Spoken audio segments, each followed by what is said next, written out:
Dans ce second module de formation à l'utilisation de l'OCS GE2, nous allons parcourir les principaux outils de géotraitement disponibles sous QGIS.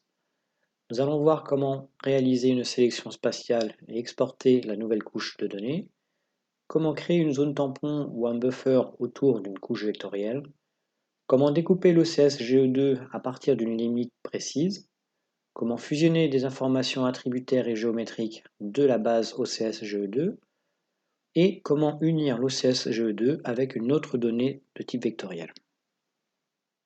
Nous allons repartir d'un projet QGIS prêt à l'emploi mis à disposition par la plateforme GeoGrandTest. Les détails de téléchargement et d'utilisation de ces projets sont décrits dans le module 1 de la formation. Pour rappel, le projet QGIS est composé des découpages administratifs EPCI et communes, de deux couches OCS GE2 déclinées au niveau 5 de la nomenclature et au niveau 1 à 4 de la nomenclature, et d'une orthophotographie sur la région Grand Est. Comme évoqué dans le module 1, l'utilisation de la couche OCS GE2 à l'échelle du département et avec les 5 niveaux de nomenclature peut provoquer des inconvénients sur les temps de calcul et d'affichage de la couche. Il est important de bien prendre en compte l'emprise de votre zone d'étude et de réduire le volume de la donnée OCS quand cela est possible. C'est ce que nous allons réaliser dans la formation, en réduisant l'OCS GE2 du département 67 aux limites de l'Eurométropole de Strasbourg. Le choix de cet EPCI pour la formation est totalement arbitraire. Les délimitations administratives disponibles dans le projet QGIS prêt à l'emploi sont disponibles sur l'intégralité de la région Grand Est. Les délimitations communales s'affichent à partir d'un certain niveau de zoom.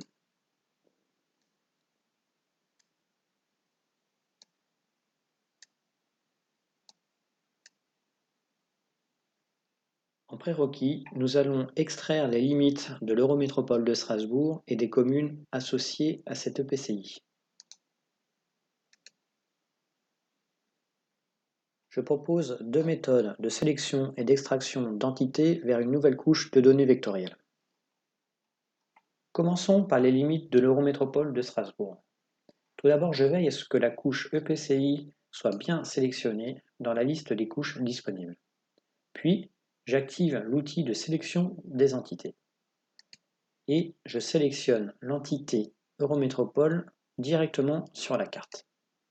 Une fois sélectionnée, je n'ai plus qu'à exporter cette entité. En cliquant droit sur la couche EPCI, exporter, sauvegarder les entités sélectionnées sous. La fenêtre d'enregistrement me demande de spécifier le format d'enregistrement, ici du GeoPackage ou du Shapefile, de spécifier un nom de fichier et un répertoire, limite Eurométropole de Strasbourg. Je rappelle à chacun de définir l'emplacement et nom du ou des répertoires qui contiendront les sources de données.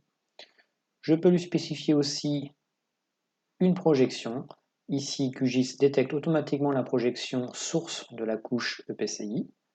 Et enfin, je peux laisser les configurations par défaut si aucune modification ne doit être apportée. Je valide. Voilà, la couche des limites de l'Eurométropole est exportée avec succès. Pour une meilleure visualisation, je peux reconfigurer la symbologie des limites de l'Eurométropole en lui spécifiant aucun remplissage de fond, transparent, un contour de couleur rouge par exemple, et une épaisseur de trait un peu plus importante. Appliquer, OK. Je souhaite maintenant exporter toutes les communes de l'Eurométropole de Strasbourg dans une nouvelle couche de données. Comme pour les limites de l'EPCI, je pourrais sélectionner manuellement l'ensemble des communes appartenant à l'Eurométropole de Strasbourg. Cependant, cette tâche risque d'être légèrement chronophage. Je vais lui préférer une sélection attributaire, puis une exportation. Pour ce faire, je vais me rendre dans la table attributaire de la couche commune. En cliquant droit sur le nom de la couche, ouvrir la table d'attributs. La table attributaire de la couche commune renseigne bien le nom de l'EPCI pour chaque commune. Je vais pouvoir construire une expression pour sélectionner toutes les communes appartenant à l'EPCI de l'Eurométropole de Strasbourg. J'active le menu de sélection attributaire. La construction d'une expression sous QGIS est assez simple. Il suffit de lui spécifier un attribut, un opérateur et une valeur à tester. Ici, je vais tester le champ EPCI de la table attributaire sur la valeur Eurométropole de Strasbourg. QGIS me propose de regarder toutes les valeurs possibles pour le champ attributaire EPCI non complet. Je recherche l'Eurométropole de Strasbourg comme valeur disponible. Voilà, l'expression est construite. Je peux sélectionner les entités et fermer la fenêtre. La sélection s'est affichée en surbrillance. Dans la table attributaire, je peux visualiser les lignes correspondant aux communes de l'Eurométropole en ne montrant que les entités sélectionnées. Voilà, toutes mes communes de l'Eurométropole sont bien sélectionnées.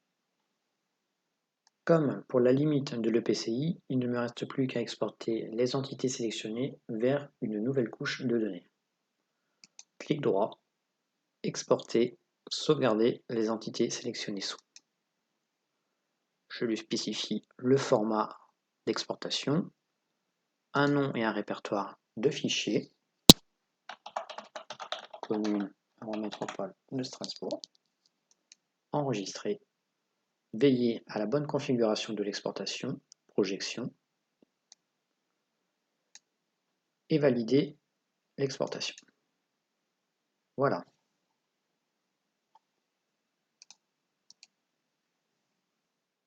Avant de continuer, je vais légèrement modifier la symbologie de la couche commune en me rendant dans les propriétés de celle-ci et je vais supprimer le remplissage des polygones des communes. Remplissage transparent. Je vais en profiter également pour rajouter une étiquette avec le nom des communes sur les polygones. Je me rends dans la rubrique étiquette en lui demandant d'afficher une étiquette simple qui va se baser sur le nom de la commune à partir de la table attributaire.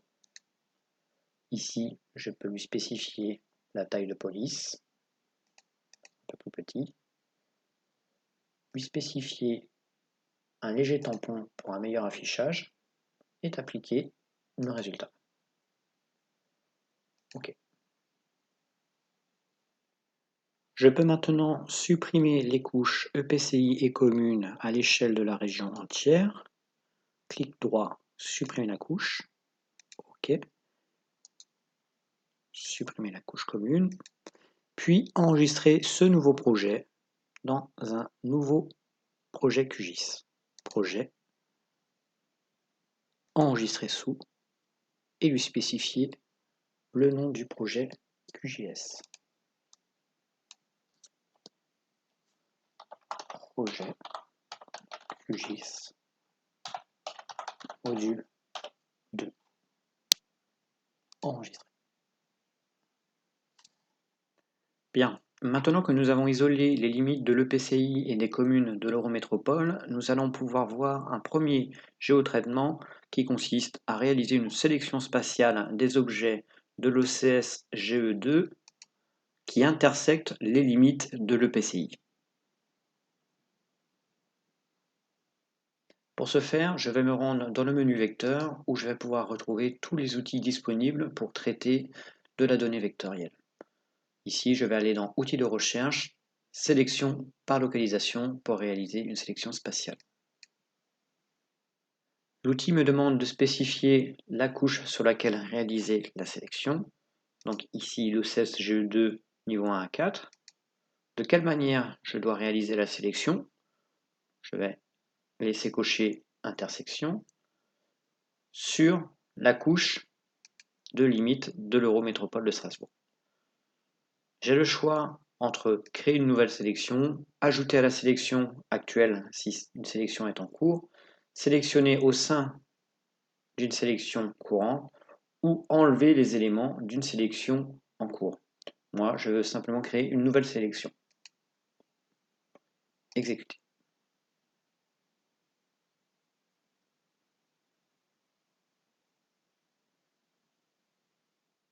La sélection spatiale peut être assez longue à calculer à cause d'un nombre important de polygones. Ici, la couleur de sélection du logiciel QGIS n'est pas appropriée à la couche OCS GE2, jaune sur jaune. Pour s'assurer que la sélection est bien réalisée, je vais me rendre dans la table attributaire pour visualiser si une sélection est opérante. Voilà, une sélection de 75 157 objets est bien en cours. Je vais maintenant la sauvegarder vers une nouvelle couche de données. Cette manipulation est décrite dans le module 1, mais pour rappel, clic droit sur le nom de la couche, exporter, sauvegarder les entités sélectionnées sous. Je spécifie bien le format de sortie, GeoPackage, un nom de fichier et un répertoire que je vous laisse libre de choix. Ici, 01 pour premier géotraitement, sélection spatiale, OCS GE2, niveau 4. Enregistré. Je vérifie la projection, les autres informations, et si c'est OK, je valide. La sélection et l'enregistrement est en cours.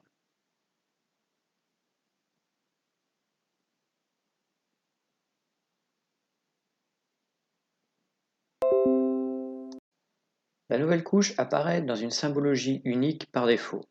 Il est possible de copier-coller la nomenclature de l'OCS GE2 depuis la couche niveau 4. Ici, clic droit sur la couche niveau 4, style, copier le style, toutes les catégories de style.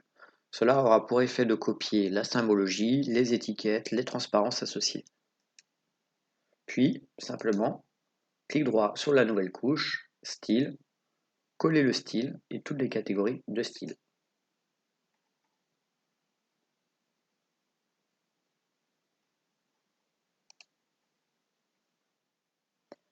La sélection spatiale a ici pour effet d'offrir une couverture polygonale totale sur les limites de l'Eurométropole de Strasbourg.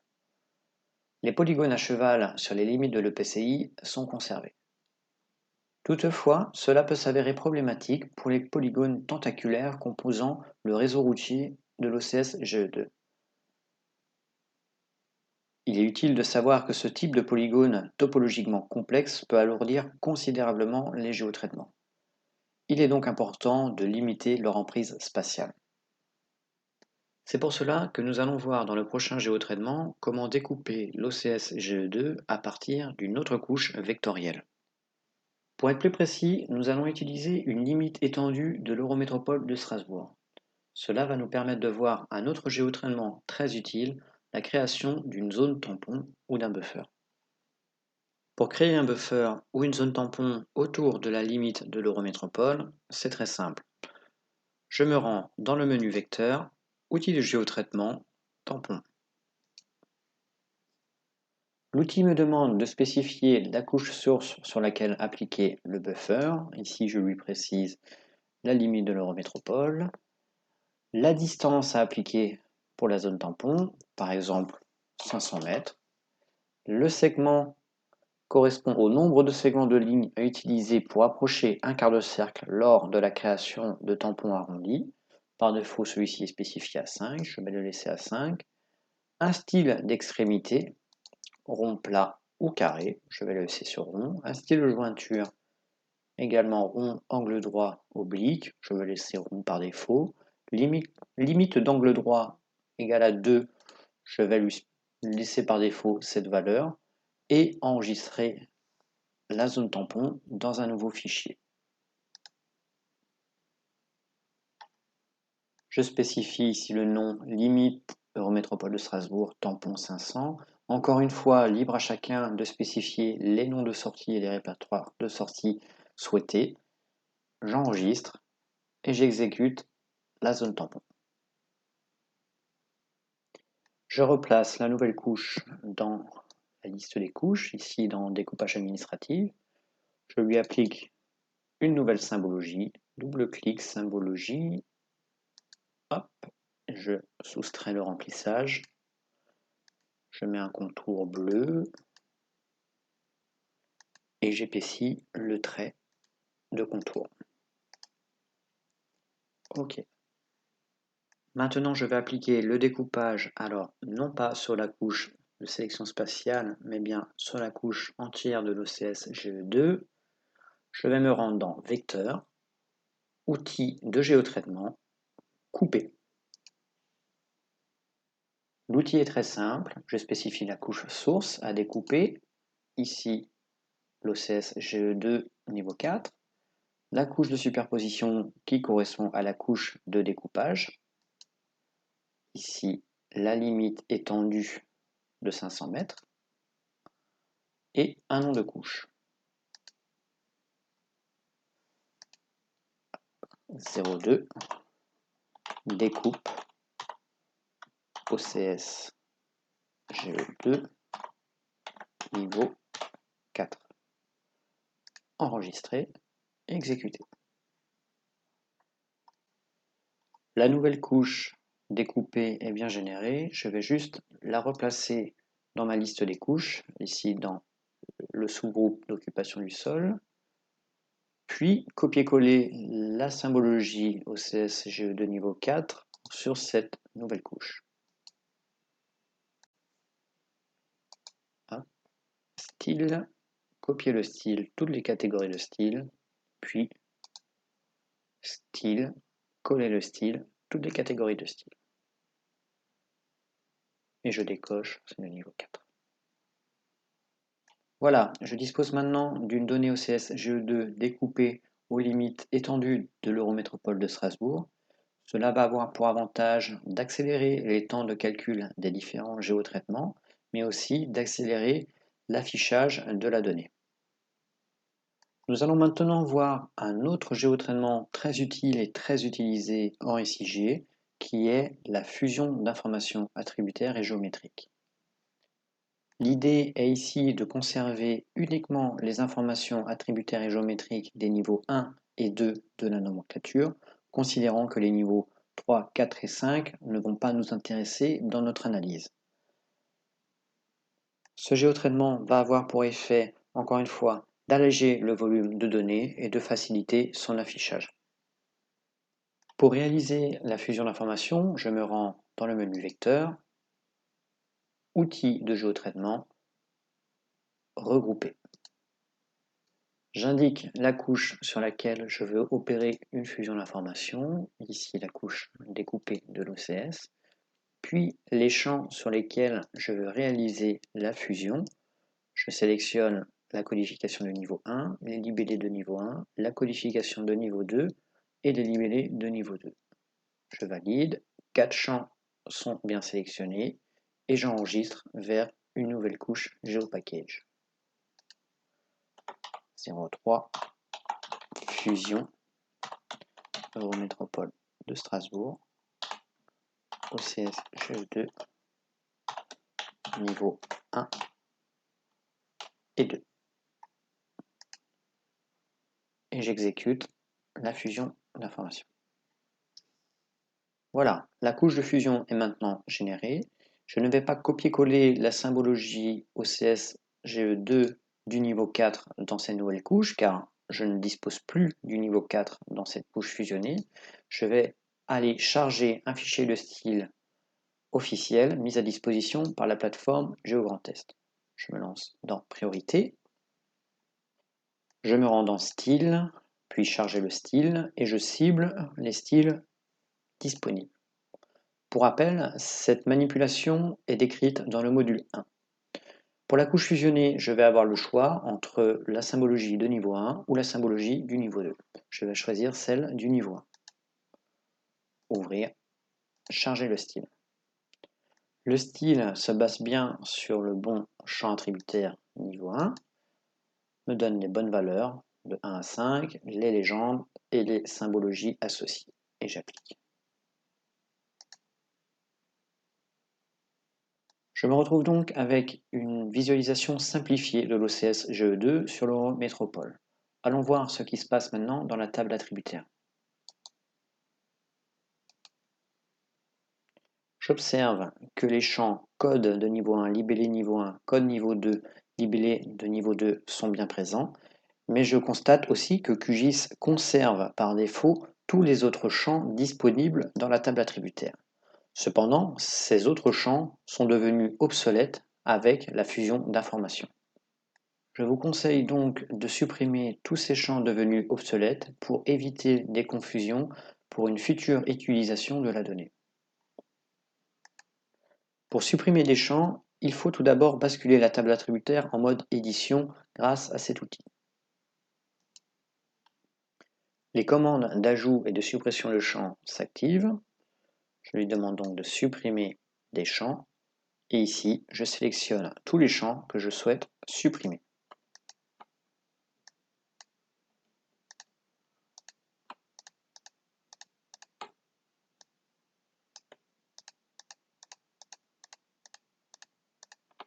Et je valide. QGIS recalcule la donnée et supprime les champs. Pour sauvegarder cette action, je sors du mode édition et je lui demande bien d'enregistrer les modifications. Par défaut, QGIS va détecter qu'il n'existe pas de champ identifiant unique pour chaque polygone. Il va en générer un automatiquement à travers le champ FID. Une deuxième observation peut être faite sur la table attributaire de la couche fusionnée. Elle n'enregistre que 15 entités.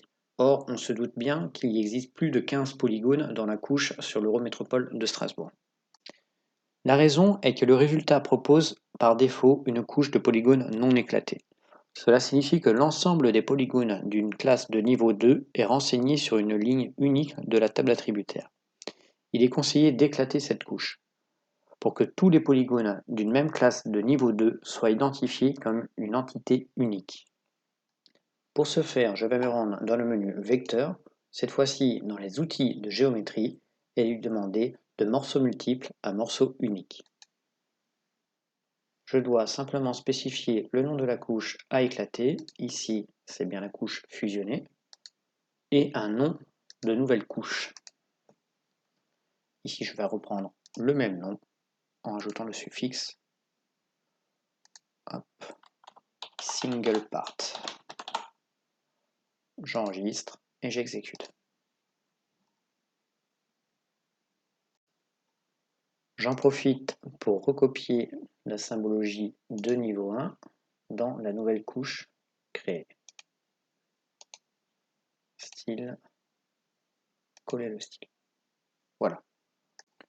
Je me dirige maintenant dans la table attributaire de la couche éclatée et j'observe bien qu'il y a maintenant 14 334 entités dans la couche, ce qui signifie que un polygone égale une entité. Nous allons maintenant voir un dernier géotraitement très utile et très utilisé en SIG. Il s'agit d'unir la couche OCS GE2 avec une autre couche vectorielle. Ici, notre objectif est de rajouter dans la base de données OCS GE2 l'appartenance du polygone à une commune de l'Eurométropole de Strasbourg. Pour cela, nous allons croiser la base de données d'occupation du sol avec les limites communales de l'Eurométropole. Je me rends dans le menu Vecteur, outils de géotraitement, Union. Je précise le nom de la couche dans laquelle je veux réaliser l'union, ici l'occupation du sol niveau 1 et 2, et la couche à unir, qui sont les limites communales de l'Eurométropole. Je précise enfin un nom de fichier en sortie. 04 union